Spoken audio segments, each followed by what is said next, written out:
Chairman, and thank you, gentlemen, for your service to the country. I appreciate that, as we all do.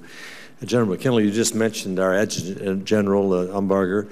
It's my understanding you'll be in Indiana next week. I wish I could be with you because we have a little treasure down there in central southern Indiana that has turned into a pretty remarkable training site for any number of functions. You know, one minute you are, you'd swear you're in the middle of an Iraqi war zone city. The next moment you're in a place where our uniformed personnel are interrogating an Afghan tribal leader.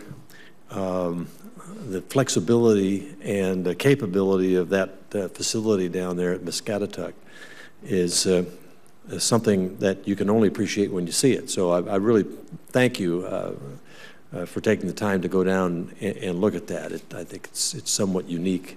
And it's adaptable to just any number of situations. You can crawl through tunnels, you can storm buildings, you can, as I say, do interrogations and be in simulated war zones all on the same piece of property. So thank you for doing that. Trust you have a successful trip. General Wyatt, I'd like to just ask you a question about the 122nd Fighter Wing in Fort Wayne, Indiana. There's been a successful conversion from F-16s to A-10s.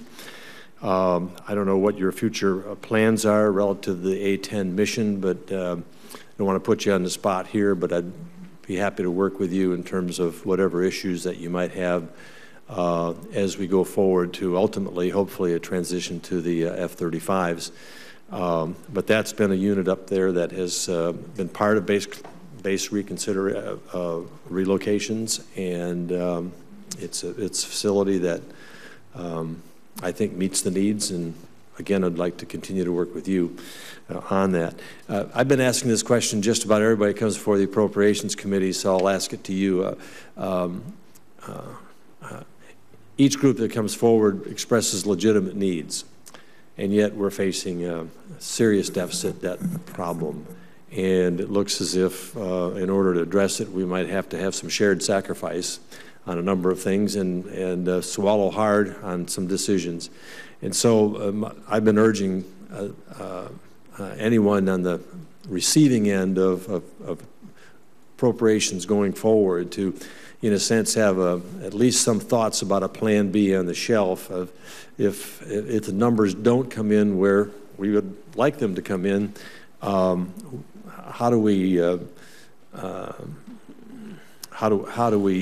prioritize the essential? I mean, the absolute essential from the like to have, but not absolutely essential from the you know, if we were king and could have everything categories. So I just encourage you to be thinking along those lines, because we face some hard realities in terms of the numbers, which is going to force all of us, I think, to think smarter, work harder, try to do more with less.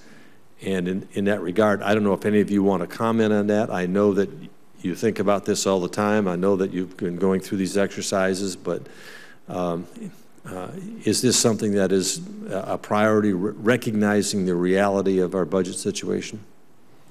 Senator Coates, let me just start, and then I'll let my colleagues jump in from their perspectives from the Air Force and the Army. First of all, thanks for your acknowledgement of the National Level Exercise 11 that will take place along the Mississippi River. It's a New Madrid Fault scenario that FEMA has put in place for next week.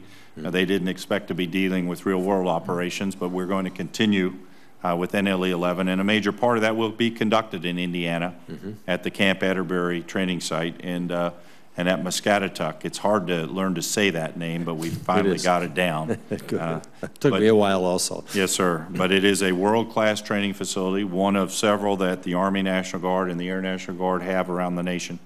And we thank you for your support. It is one of a kind. Facing hard realities, obviously being in the Department of Defense, Secretary Gates has set the bar very high for all of us to find efficiencies, to drill down and make sure everything we do comports with what we believe will be a declining budget. I am here to say, and I'm sure my reserve colleague chiefs will say, that the Reserve and the Guard provide a great value to America, about 7 cents of the dollar funds the National Guard, the Army, and the Air. And our budgets are relatively Spartan compared to some other budgets that we see. But that does not mean we should be immune from any of the discussions, the decisions, and the efficiency drills that are going on out there. And I can pledge to you that we're doing exactly that. Thank you. Bud? On the Air National Guard side of the House, you know, the point that you bring to the forefront, Senator, when we take a look at whether we will be able to fully recapitalize the United States Air Force, I think remains to be seen. And you talked about the fighter wing at Fort Wayne. I had the privilege of visiting Fort Wayne in the first year that I was in the seat. They were just in that transition period from the F-16 to the A-10, and you're correct, they have made that transition very smoothly and are combat ready as we speak. That unit is a good example of what we are faced with, and I'll talk about the fighter force in general. We have some of the oldest airplanes in the United States Air Force, and our challenge is to make sure that they remain combat capable, that our people are trained to the operational standards that they currently are at, as we take a look to see what the final recapitalization decisions will be. I don't think that we have the luxury of assuming that the recapitalization as envisioned by the Air Force will take place on time, on schedule, on budget. I think we have to be realistic to recognize that some of our legacy platforms are going to be around for a while.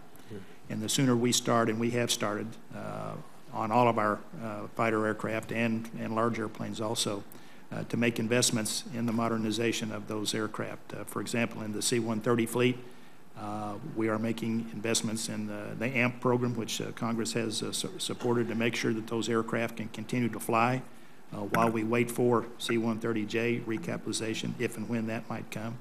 In the fighter fleet, we're investing in structural enhancements through service life extension programs. In the Block 30 F-16 fleet, we've done the same thing in the A-10 fleet, trying to modernize situational awareness, fusion of intel and sensors across all the platforms, and we'll continue to do that. I think the key, though, is we have a tendency to focus on the equipment, but I think our real focus should be on our people, because we have the most experienced, the most mature air crew, maintenance crews in the Air National Guard that we've ever had. And if we don't focus on our people, we'll find out one of these days that we have allowed our capabilities to atrophy. We have got to take a look at prioritization and maybe take a look at some of the lesser important jobs and capabilities, not doing that anymore, to make sure that our frontline military capability remains what it is. Those are the tough decisions that you've talked about. As most of the members of the committee know, the QDR requirements for the fighter force set forth certain numbers of total aircraft inventory and primary aircraft inventory, and that plan is at a moderate risk assumption, and we are at that point right now. So we've got to be very judicious as we go out in the future, whether it's acquisition of new airplanes or modernizing our old ones. Yeah, thank you. Senator, I'm a veteran of being dragged through the tunnels of Muscatatuck by General Umbarger also. But it is a great training site, and it provides value not just to DOD, but it's also for the other government agencies. With regard to your comment about looking forward to the budget challenges, the reference point for us is we're still at 2 wars, and the Army and the ground forces and the Marines are fully engaged in that. Between General Stoltz, my Army Reserve partner, we are working with the Army to ensure that we make the right decisions about where we make reductions and to sustain this operational force, because frankly, the huge investment that's been made in terms of equipment, training, and manpower, if we don't take advantage of the Guard and Reserve in that particular perspective, we will be poor and we will have slighted the taxpayer. Thank you. Mr. Chairman, thank you. Thank you. Senator Murray. Thank you very much, Mr. Chairman, and thank you to all of you. General McKinley, it is really